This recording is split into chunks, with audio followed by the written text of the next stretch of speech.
that my phone you have there? I believe so. Okay, just checking. Yeah, that's mine. Do you want me to still use it? Just put it on the desk. Hi everyone. I'm doing the in-service for today.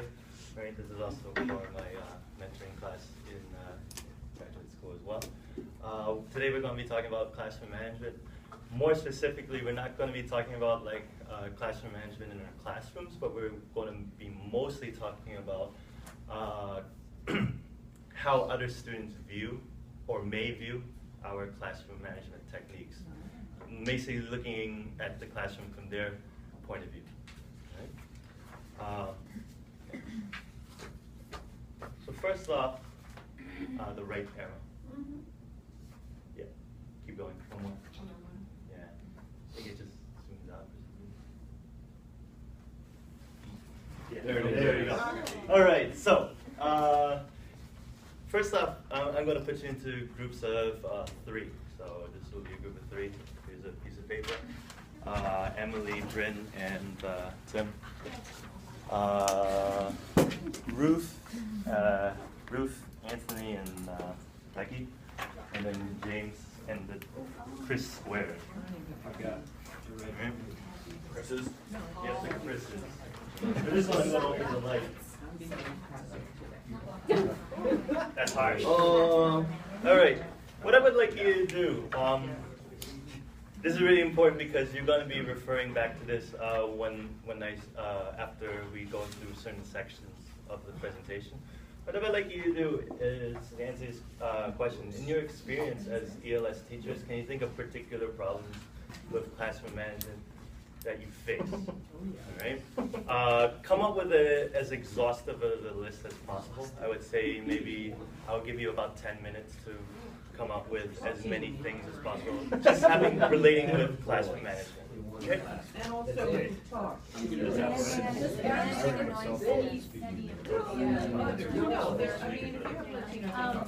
lack of understanding of like management appropriate. You go, how did you say one? I go one. I used to make it better. I don't think so. I think it's a particular problem.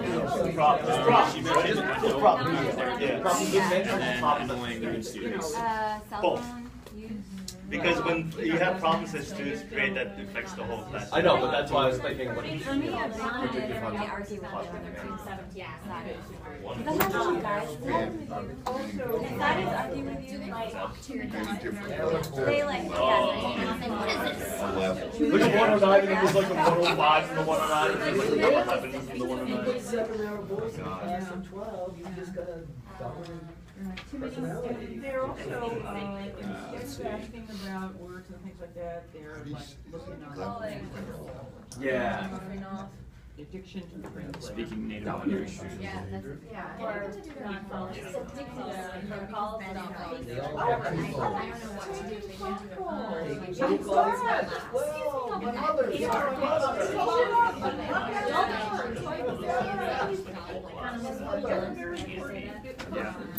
Right in. my brother. Phonage. Yeah. And that's the option, mostly, But still at a high level. they say like 2 words. What is this? And like it's continuous, like 103 reading and writing. Despite the mornings. Yeah, it's too much. The way we see them, though, Very I would shy. say cheating, like plagiarism or Turns out to be the other people's tests during tests. Well, we have whining in terms of like, and other We're gonna forms of say not inappropriate. Getting back from break. Yeah. Whining, crying, cursing, random stepping up. All like. Wow. She's getting naughty. She doesn't know how to do it. One's not on task. Yeah, one group's not on task, and one group is doing everything that's sitting there. I'm really bad at Disrespectful others have you have 5 minutes to do this, and it turns out You give 10 minutes to do it. nothing but your class. You know what I always tell them? How many questions you want? You're not going to know the right answer. Oh, cheating is Yeah. acceptable. It's The acceptable. class environment coach is tagging all year. Take you a quiz. A lot of tagging. Like writing on There's your been issues Yeah, with them like tagging is going this, out of your right, class. yeah. I haven't had too much of it. How about taking long bathroom breaks? Yeah, that's a good one. That long bathroom breaks. I like in reading and writing, being on task, actually. Well, it's like the other took us back to space. If you don't turn all your. Yeah, because Jake, you have Saudi guy, the master's Saudi guy from Karen. What's with it? He's saying like mixing Muslim women. Is that fair? Because they like only work with themselves. And also, I think it's Well, that particular one was the vocab 102. Because like the higher levels are Also, I had discussing in the middle of some long explanation about you, like raise your hand.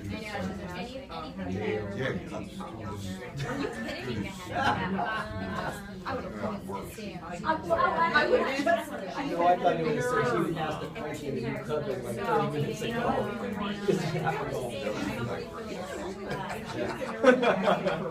That's one more vocabulary word than 109 bucks. So I was explaining. Do you think that we ever get the? You know what's another thing is like interrupting. Like you ask one person for the answer and someone else jumps in. Exactly, not raising their hand.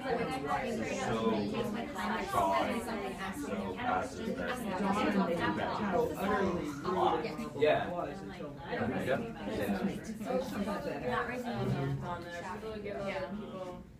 Asking off-topic questions. Who's really shy? Yeah.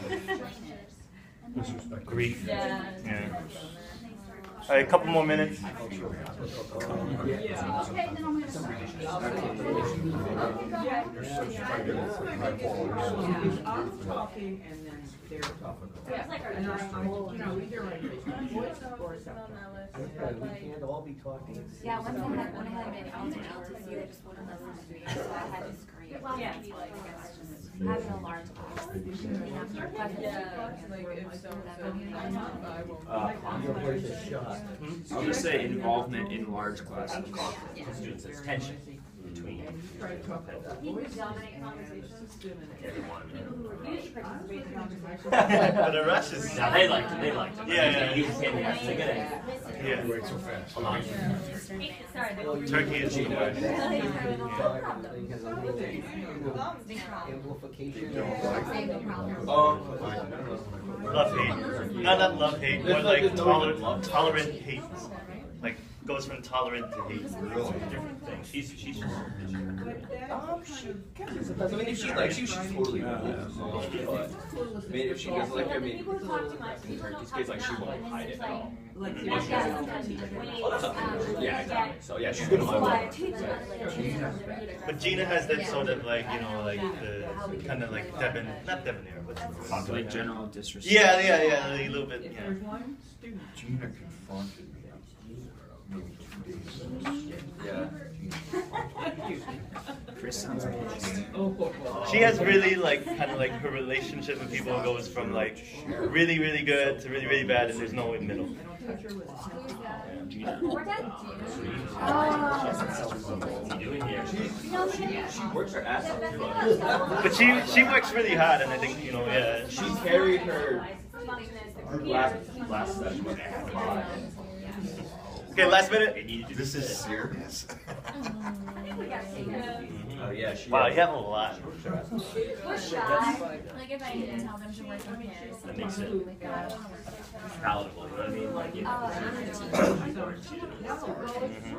Or if there's a debate and there's like And I even said, you don't always use this, but we have to learn because, My dog woke me up at 3 a.m. halfway Dogs are fake I said, so finally, Jack, I called out. What I like to say is, don't. You want a dog? Hey, awesome. I should have done that Chinese. Yeah. This university, you learn. All right, everyone. Just like Chinese people always. You know, Ruth. something. James. Like always. Yeah. No worries. All right, so we're going to head on to the next slide. All right. Oh, no, something else. Toward town. Yeah. Hey, as we continue on with the presentation, feel free to add on to the list. All right. I'm sure that we've 10 minutes is not quite enough to discuss about classroom management issues. We're going to talk about first what is classroom management. And when I talk about this part of the presentation, this should be the baseline. What I mean by the baseline is this is what every class should have regardless of culture. All right. So when we talk about classroom management, we actually can divide it into 5 different terms. Would anyone like to read the first one? Yeah, go ahead, Liz. Classroom management. The set of strategies that teachers and students use to ensure a productive, harmonious learning environment to prevent disruptions in the learning process. Very well read. Good pronunciation. So the most important part here, I would say, is like the strategies part. And it's not just the teachers, it's also the students as well. And we'll be talking about how students can create a set of strategies for classroom management. Number 2? Yeah, go ahead, Tim. Classroom orchestration. The processes of structuring classroom interactions and activities in ways that harmonize values of home and school, drawing on students' cultural resources to resolve problems, avoid conflicts, and minimize the need for discipline. Yeah, thank you for saying this word. I tried to say this word 10 times and I couldn't do it. Minimize the need for discipline. This part, the drawing on students' cultural resources, can be very difficult because, again, a lot of our students come from various different cultures, and perhaps cultural resources in different cultures are different, I guess. Third one. Anyone? I'll do it. Classroom organization, the ways that teachers structure classroom interactions and activities to promote learning, including communication, relationships, time, and the arrangement of the physical environment. Yeah, just for my sake, I take the last one, the arrangement of the physical environment, for granted. Sometimes these things don't just include, like, the desk organization, but it includes your desk organization as well. If you've ever subbed in my class, you will probably have noticed that my classroom is quite disorganized, and when students see that the teacher is disorganized, then the motivation and the trust in the teacher can go down quite a bit. Discipline. Becky. Any action or set of actions taken by the teacher to directly control student behavior, a component of management. And then the 5th one, which is the one we, that is, yes, that's the correct reaction. Emily. Punishment, a form of discipline entailing either withdrawing a privilege or subjecting the student to unpleasant consequences. Right. When you subject the student to unpleasant consequences, do you feel like it's your duty to do that? It's my privilege and duty. Privilege and duty. You said duty.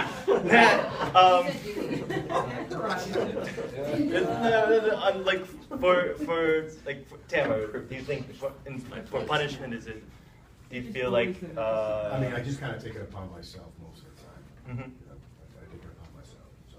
Mm-hmm. Anyone else have any thoughts about the punishment part? I think that, you can get them with grades, obviously, but a lot of times they don't see that until the end, so like if I have, behavioral issues, I bring up their participation grade, but I also expect a certain level of maturity from adults, and so there's like a fine line that you have to walk with, like how you reprimand students respectfully. And thank you for using the word adults, because we're going to be talking about students and how adults they are. Lauren, you can sit here, I think. Yeah. All right, what does culture have to do with classroom management? Teachers from certain backgrounds will have their definitions of what a good, coherent classroom should be. In the next slide, we're going to be talking about some how American teachers kind of view the classroom. However, students will also have their own views on what classroom management should be. And when we come across students who have this certain mindset, it takes students a fairly long time to adapt to the American way.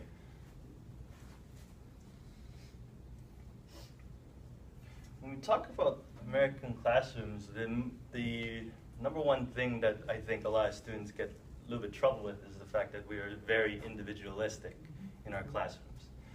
Everyone is responsible for their own education. An academic task is valuable in itself. This is a really key point because we're going to be talking about, especially in Latin America, how this may not be true. And the last quote, knowledge is acquired or constructed by individuals, albeit in a social context. I like the word albeit there because yes, being in the classroom has to be a social context. However, even in a social context, it is still up to the individual to learn. This is particularly true in the United States. It's also particularly true in Western European countries, Scandinavia, Eastern Europe. But as you can see, this is only about 30% of the world. Right? Wow, this is really, really, really like when we talk about collectivism, I hope you enjoyed the picture.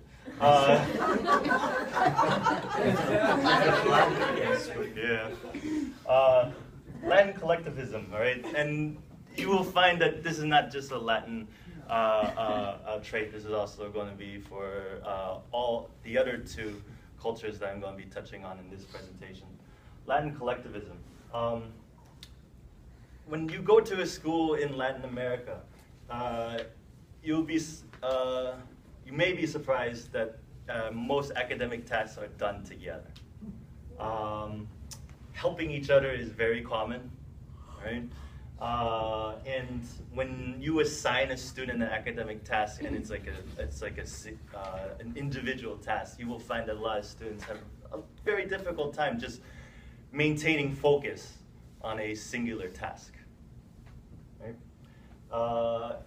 And I think this one here is really important to keep in mind. In their minds, Latin American students, in their minds, the relationships are paramount, and academic tasks can be completed much more easily if they help and are helped by each other. Right? So what are the implications of this? Next one. Obviously, the first implication is cheating. Right? What can be viewed as cheating in the U.S. can often be viewed as helping your friend out with a test or a paper rather than violating an educational norm. It's very, very common in Latin America.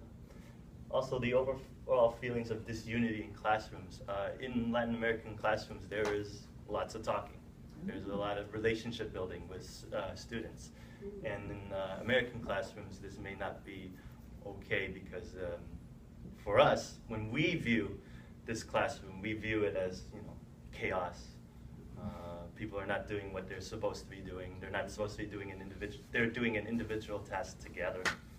Right? But in Latin America, this is viewed quite as normal. Can you turn on the lights? Turn on the lights. Thank you. Sorry, Bonnie. Not at all. All right, so what I would like you to do now, look back on the list of classroom management problems you have, and I want you to think about which sort of problems are related to these type of behaviors from Latin American students. I would just check off maybe which behavior from here is related to the problem that you wrote down. I guess you. Yeah, adulthood is not really. I think Cheating is I think of it as helping. Cheating is I don't see the big think it's a lot. like it's against Cell phone. Yeah. No, that's just cheating. What about, would you say that plays into like the winning root students category? Like we can see that's what I told them. In Latin America, that's a thing called like Latin American time. So yeah, so I always. What about cell phones? Is that unrelated? 8:30 not Latin America. especially in the like. They're all Latin. Debating grades. That's But speaking native language though. I hear a lot of Spanish. But yeah, I definitely think like in terms of the. There's more precarious.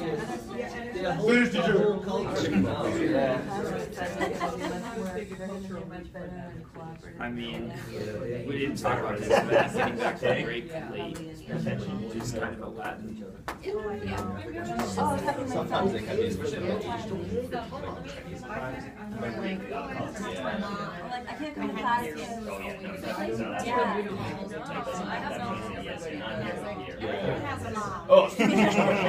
So I'm also going to say, Okay, one more minute. Interrupting and shouting answers, perhaps. Off-topic questions.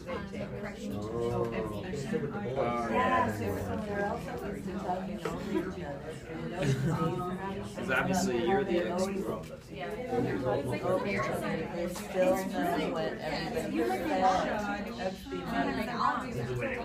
And then I think timing activities too, because if they're socializing a lot, then it extends things more than they need to be. Yeah.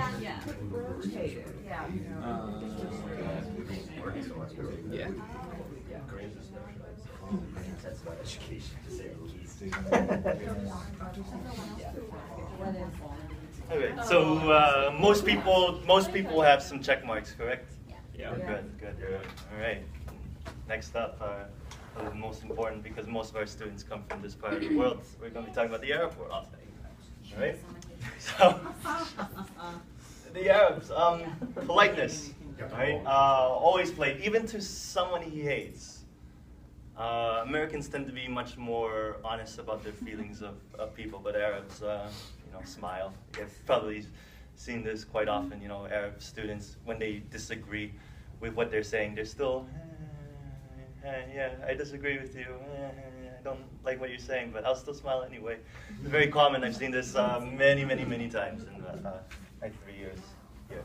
I like to point out this part. They look at how Westerners look at people's faults as immoral, right? Now, just to say this, and I should have said this before in the beginning. These are very general. Culture-specific things. Of course, not all of our students are like this. Right? Just to keep that in mind. Right? Yep. Just to clarify, because I'm not sure what that means. It's Westerners are being immoral as they look at other people's faults? No, when Westerners judge people. You mean like they think cheating or something like that? Yeah, or just like commenting on people's behavior, or something like that. Yeah. So any judgmental behavior is considered immoral by them? Yes. No. Oh no! When we judge, yeah, and it doesn't matter if we're judging an Arab or if we're judging ourselves. Right. In a moral context. Yes, in a moral context. I still don't understand. Who is being immoral?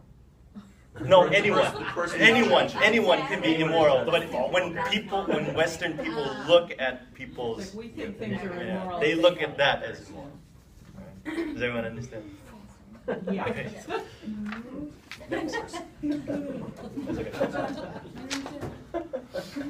Wait, what? Oh, inshallah, yes. In fatalism, when the 112s graduate in an hour or two, they're gonna give a speech, and usually the Arabs, the first thing they say is the first person I want to thank is God. All right. That's nice, but it also can work in a school context in a negative way. Yes. Their fatalism allows them to more readily accept the fact that something can't be done. Right? Yes? I just have the greatest example. Telling SSP students they have to get here on time for the exam or they'll be late, and on their way out the door, don't forget, be on time. And they say, inshallah. I think, no, not inshallah, get here. Even in cases like, I feel like one time during the listening part of the test, you know, some students just kind of they kind of zone out and they don't reprimand themselves to like, hey man, pay attention, pay attention, pay attention. They sometimes they just the first 5 or 10 listening questions, they kind of, you know, just like a balloon that's losing air, just collapse. But what about facts that they cannot pass a level? Can you be? Can you? Okay, Angela, I have dealt with many students who do not have a 2.0. Mm-hmm. I tell them, sorry, you can't pass. Mm-hmm. I don't hear Angela then. So this has to do with their negotiation. This is more about like them doing a task, like a test or a project. They will, as everyone knows here, they will negotiate for their grade. But some students do accept the fact that Just clarifying. Yeah. Thank you. They will fail. Adaptation time. Arabs do take time to be nice and observe formalities. Oftentimes, students and teachers can feel that Arabs can be quite brusque in what they say. Really interesting thing is they love speaking their own language. I think when we think about English, we've been teaching English for some time, and we see the students' frustration with the English language, and so our own feelings about the English language can be a little bit more negative now. Would that be fair? Oh, yeah. Yeah. I would say that for a lot of us teaching English, perhaps we don't love English. Is that fair to say? No, I'm not in love with him. Not in love. Some people are. Indifferent. Some people aren't. But with Arabs, they in general unequivocally love their language. They love it, and it's a great thing. I think we should somewhat encourage that, even in this school, for them to speak a little bit of Arabic. I don't think they What? They do. And they do, yeah. And you're going to find out that they actually kind of need to hear their own language. They like if you say Arab words. Yeah. They love it. And we're going to be talking about that. We're going to be talking about that toward the end of the presentation. Hostility, all right? Many Arabs view with suspicion how we sacrifice people for things. How we sacrifice people to, like, relationships. So, like, for example, how we sacrifice ourselves for our work. How we sacrifice ourselves for money. Right? They need 3 things in their life. They need water and food. I know that's 2 things, but we'll put them together. Water and food, shelter, and interpersonal relationships. Those are their 3 needs. And so personal relationships are so important in their lives, and they just need to talk. Again, going back to the last one, they just need to talk. And this is the true for every culture, but perhaps for Arabs, because they are in the United States, and a lot of Americans have negative viewpoints of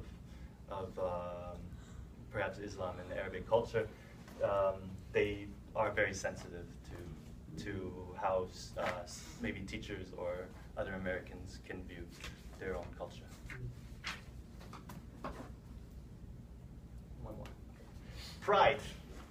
And I mean, again, this is true for a lot of the cultures that we have, but Arabs are absolutely a proud people, and the next point is most important. They always feel that they have an answer to questions and criticism, and always want the opportunity to say it aloud.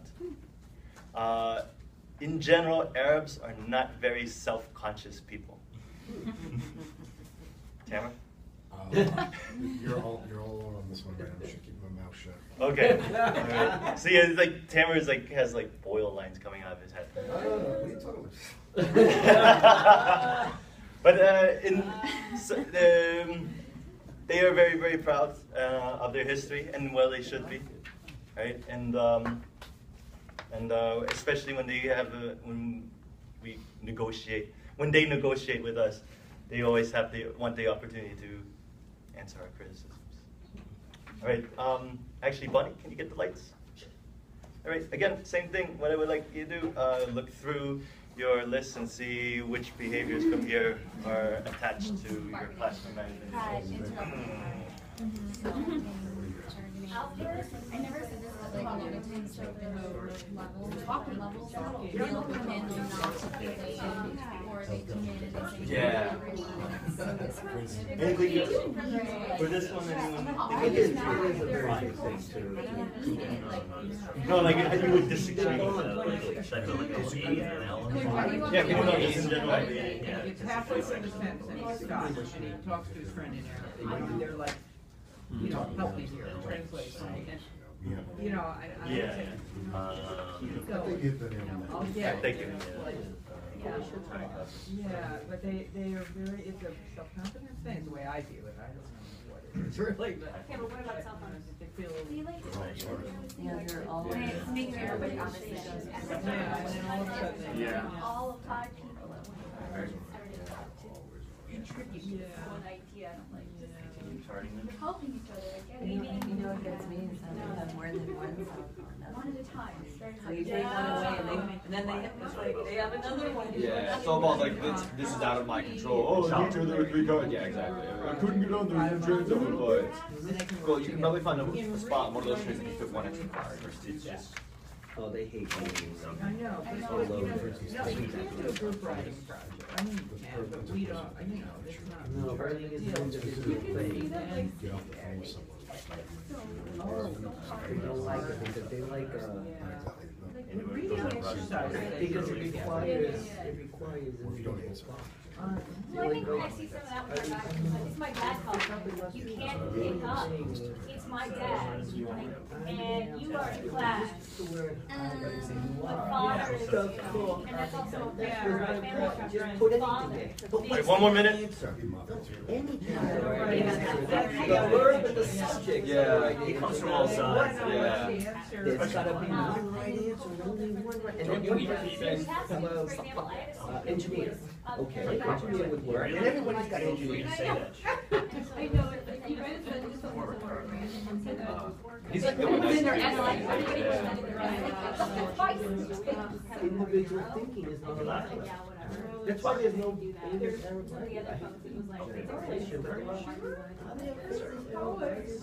how he was saying like. There must be, but they're not. It's not. That's why we don't. One last note. This group here was talking about why the lateness. Yeah. There is I do have an example here. There was this Arab student who was going to join a homestay, and he arrived 1 week late. Of course, to us, this would be infuriating, right? Why are you late? From his viewpoint, this is how he felt. He felt that, well, here was this nice American family who were ready to have him in their home. He wants to be with the family, but he'd also like to stop in Europe and see a few sites.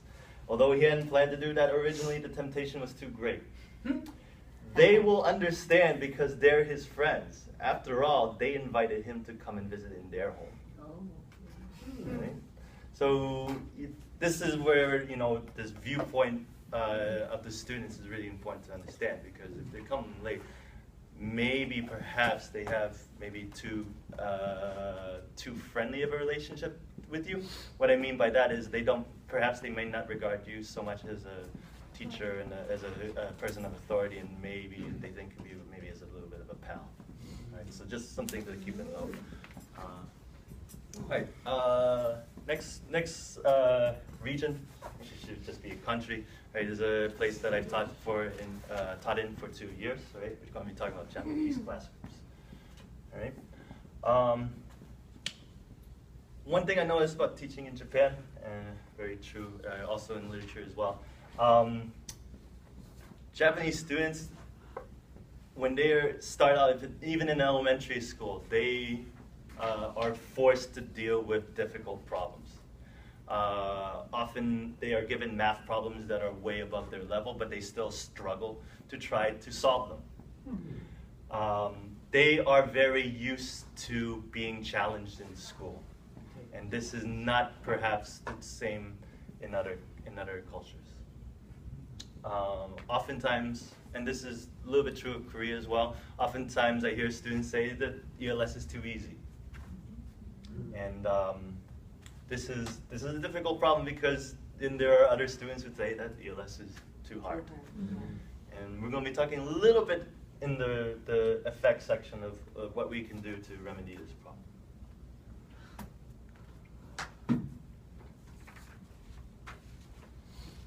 Whoa, sorry about that. Japan's outline does not really work well with my text. Yeah, this is Kansai. This is Osaka's here. Power distribution in Japanese classrooms. Some teachers in Japan understand that power not only lies with the teacher, but also with the students.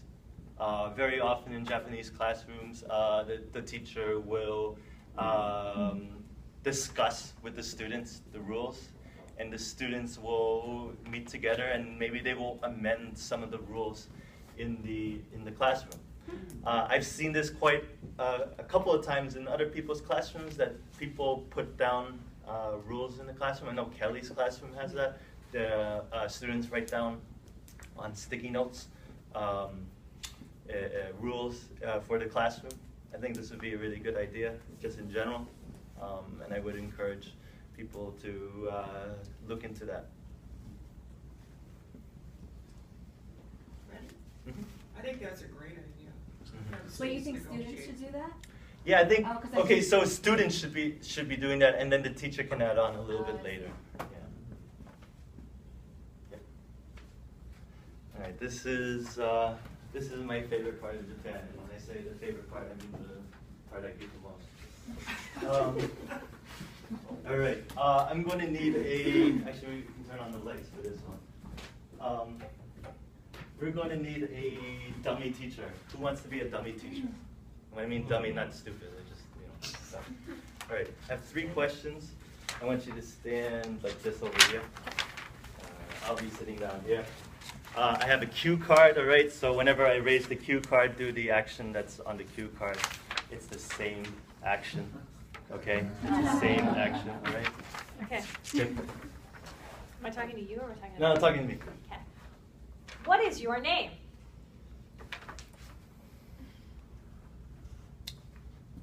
My name is Wayne.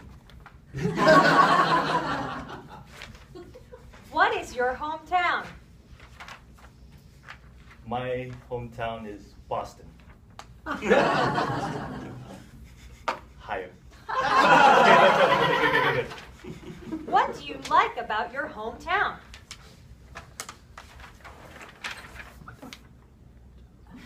That's very historical.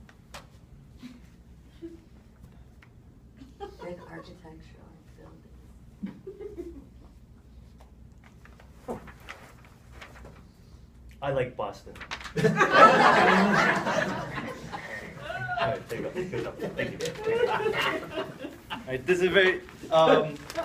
This is not in the this is not in the Japanese. Like, I wouldn't say this is something that would happen in a Japanese language class. This would only really particularly happen in an English language class. For the Japanese communicative style, group-mindedness is really important. So as you can see toward the end, I asked Lauren, what should I answer? Group consensus, even when a teacher is asking a question to an individual student, the individual student will kind of ask the other students to kind of chip in and help him or her out. And this is especially true in English, where their ability level is a little bit less. Consensual decision-making. Again, going back to group-mindedness, the group will think of the answer. Formalized or ritualized speech-making. Very often when you are taught English in Japan, you are taught grammar, but when in speaking, you are taught ritualized speech making. I'm fine, thank you, and you? How are you today? I'm fine, thank you, and you? You know, just like very, very, very ritualized speech making. The reason for that is in Japanese, there are different languages. What I mean by that is there is a language when you talk with your friends, and there is a specific language when you talk to a superior. And a teacher is a superior, so therefore they feel like English also has a keigo, or a specialized language for higher, someone who of a higher level. And then the last one is listener responsibility for clear communication. This is why Japanese students may take a very long time to answer your question. They think, and then they think, then they go to their friends. They're processing the question? Yeah, they're processing the question, usually also word for word too. And this is not just a Japanese problem, this can be a problem for a lot of different students, especially when they're taking the listening part of the test. They're listening for every single word, like the, on, in, on, under. These are these are not really helpful words when you are listening to listening and you have to take a test. This could be another problem for well. Turn on the lights. Why were we laughing? Okay, the laughing is the group mindedness part. Actually, can turn on the light. I got it in my notes somewhere. I forgot. Kind of like we're all in this together, sort of. Group mindedness.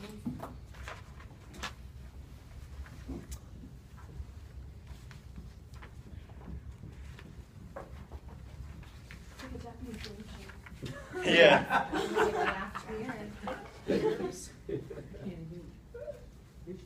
I would say that part of it is like they're not really used to speaking in English. That would be one, and so when they hear another Japanese student speaking English, like, oh wow, she's speaking English, like that sort of maybe that sort of feeling. Also, you will find that Japanese students don't really initiate discussion or ask questions for clarification or volunteer answers. So when they volunteer an answer like that, it's a little bit strange, and they're like this is weird. Laughter for Japanese people is often a way of giving off like anxiety. Yeah, it's diffusing a situation. Yeah, it's also can be another explanation for that as well. All right. Last time you're going to do this, check through your list again, see where the Japanese fall under. That's an easy one. I wonder which one. I had a Japanese student for a while. Okay, so the first one was dealing with adults and annoying rude students, cell phones, debating grades, speaking native language,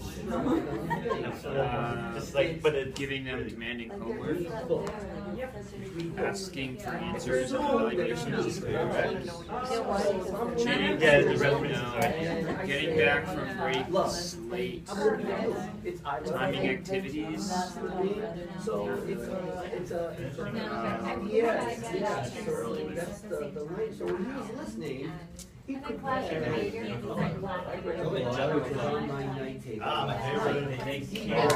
Read books last night. Okay, so that's the improvise. Yeah, this can happen, Jeff. Yeah. Finishing a task. Yeah. They don't have clauses. You know what I'm saying? If they walk the dot right in, it's like, efficiency and like, You're asking me to do. So I said, You have to wait time. But he ended up liking it. Then when they get, okay, well, it was the one. When did he need it? then they. The Communications is not really. I waited all that time, that's it. Except maybe involvement in large classes. All right, one more minute. Which is great. It's just like they get to the essence of things though. They give you like, yep. We need you to kill some more time. Like I have 19 in my senior writing class, and the only Asian is Yuki. She would never do anything in class unless I specifically listened. They have different, okay, I learned this one. They do have a really And then you go to more complex. Right? That's the comedy city. As of adults. All right, Bud. Sorry, thank you. All right, so we've gone through 3 different cultures. All right, it's going to be it is fairly tough to consolidate, you know, a whole classroom into effective classroom management, so that everyone thinks that the classroom is effectively being managed. But there are some things that we can do. There are general baseline things that we can do as educators to make sure that you know, things run smoothly. One. Next one. The first one has to do with respect. I think that you know, we have to be cognizant of the fact that a lot of students are proud of their culture and heritage. One thing I've done, I taught American culture twice this session. First with the master's students, and then with a general class in the afternoon. And I always tell the general students, you know, we are learning about American culture, but by learning American culture, you are also going to be learning something about your own culture as well, when we compare and contrast it. Because in their minds, they're always going to compare and contrast it with their own culture. So in those type of classrooms, I always tell them, you know, in their group discussions, you know, don't just talk about how, you know, sports work in American culture, but you should also, you know, explain to other students how it compares and contrasts to other cultures. We have to share in their pride and try to make sure other students do too. Little things. For example, Ruth every now and then will ask me, how's Manchester United? How's Chelsea? These soccer teams. I'm going to hazard that you don't care about soccer very much. But even just the little things like that, like knowing about what's happening in the soccer world, because so many of our students love soccer. I mean, I know that most teachers don't really care about it, but knowing a little bit of information about that, knowing a little bit of information about just common things that students would be would like, it can be very helpful. Last one, tough one, because sometimes they're not. But even if they don't act like adults, they think that they are. Therefore, they should be treated as such. I know when I was 18 years old, I thought I was an adult. Probably I was not. Next one. Classroom interactions. There has to be times where students are just talking with each other, even in reading and writing. What I mean is, you know, yes, you have to model a conversation pattern or the conversation topic. What are you talking about? But some of these students come from a classroom culture, or just a culture in general, where talking is so important that spending 10 or 15 minutes of your time in your class, any class, talking is generally really important. However, since most of the students we have are also going to university, we also have to have some other time for silent and independent work as well. They have to be learned that, but I would say it's like a little bit of a weeding process, I would say. This silent independent work, sometimes you don't see that sometimes in a lot of cultures. You taught in Columbia, right, Tamara? Yeah. In your classrooms, how much silent, independent work did? Zero. Zero? Yeah. Very minimal. But So I mean, like, in my classrooms, though, we were dealing with professionals, not like prospective university students, so it was a different dynamic. But even still, when you teach grammar, for example, grammar isn't necessarily a communicative sort of aspect of class. Even in grammar, No, I mean, grammar work. I mean, a lot of it. You know, most of the grammar work would be done as homework assignments. But even in the in-class stuff, yeah, I mean, that would be the only really silent work. And even then, sometimes they still talk to each other, kind of like that collectivism that you were talking about earlier. I think it might be a good idea to have students in small groups compare same answers, and if they don't, then discuss why they don't, and that's a way of discussing grammar that would help them understand it. Next one.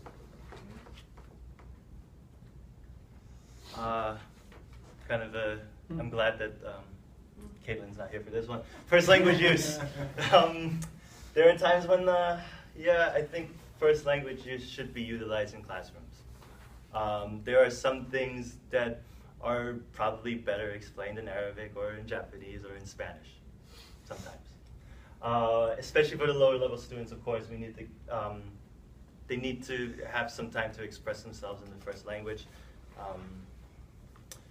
Sometimes first language use helps them just explain something in English better than our explanations can. And faster. And faster. And sometimes, even in for first language use, when you when we're talking about discussing the rules of the classroom, sometimes explanations in the first language is better understood by students than when it's discussed in English. Sorry, I had a lisp, I think, maybe.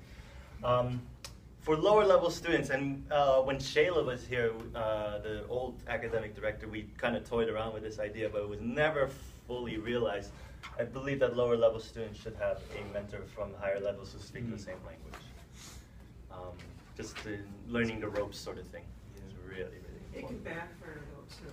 Can backfire as well, but as long as you can pair them up with a student who has decent grades, decent classroom rapport. What I mean is sometimes students get angry. We had a group of Japanese students in Colorado who were really angry because we were teaching in Japanese, and because we were trying to engender, we were trying to get them to have a better conversational, feel more comfortable during their conversation, and they really got angry and said, no, we came here to learn English. But So, when we talk about mentorship, we should mostly focus it during the break times and during the out of class there you time, go. not in class time, There you because there you go. that would defeat the purpose of why they're here. Right, got it. Next one. I think I have Not that I'm opposed to some first languages, but. just remember, our goal for our students is the same as their goal, a great education. In order for students to have a great education, they have to feel comfortable. If that means they should speak a little bit in their first language, so be it. I find that I learn the best when I feel the most comfortable. That's why the TV is on when I study. I like noise. Right? I hope that some of the tips from above and also some of the behaviors of some of our students will be helpful for you when you teach next session and future sessions. Does anyone have any questions about any of the topics that we covered today? I know that a lot of the things that we talked about were kind of, maybe not specific toward classroom management, more have to do with behavior. But again, with behavior, their behavior does lead to how harmonious or how unharmonious a classroom can be. I have a question. Yeah. I don't think we mentioned this, but related to a lot of my Arabic students will come to my desk, flock to my desk at the same time, saying give me the answer now, I want my grades now. So what do you suggest? All right. So again, they come from a very collectivist society. So I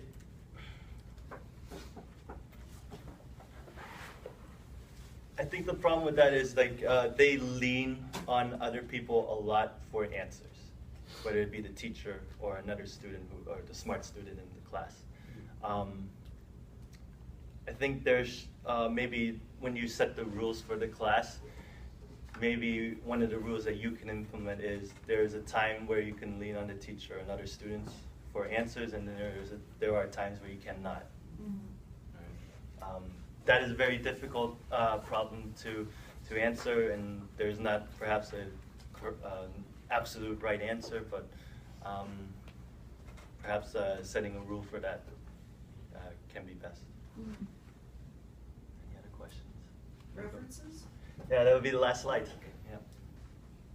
Actually, you can go to the last slide for all those references. Good old reading. Yeah. 1, 2, 3, 4, 5, 6, 7. Yeah, there was a minimum of 5.